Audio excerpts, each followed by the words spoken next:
கடந்த 2001ஆம் ஆண்டு வெளியான புன்னகை தேசம் படத்தின் மூலம் தமிழ் சினிமாவில் நாயகனாக அறிமுகமானவர்தான் நடிகர் தருண். இந்த படம் இன்றும் பலருக்கு ஃபேவரட். ஆந்திராவை பூர்வீகமாக கொண்ட தருண் தெலுங்கு படத்தில் குழந்தை நட்சத்திரமாக அறிமுகமானார்.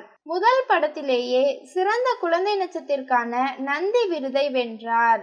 குழந்தை நட்சத்திரமாக பல படங்களில் நடித்தாலும் தெலுங்கில் கடந்த 2000ஆம் ஆண்டு வெளியான நூவே கவாலி படத்தின் மூலம் நாயகனாக தோன்றினார்.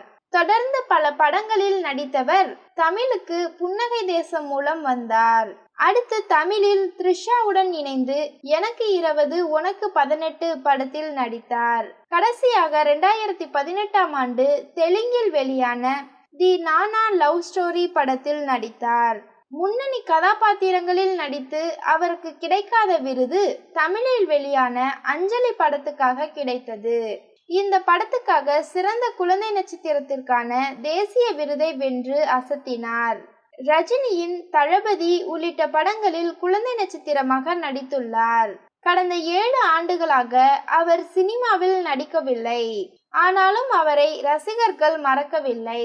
தருண் சோஷியல் மீடியாவில் ஆக்டிவாக இருக்கிறார். அவரது தற்போதைய புகைப்படங்கள் வைரலாகி வருகின்றன. இதனை பார்க்கும் ரசிகர்கள் தருணா இது என ஆச்சரியப்படும் அளவுக்கு அடையாளமே தெரியாமல் மாறியிருக்கிறார் என கூறி வருகின்றனர்.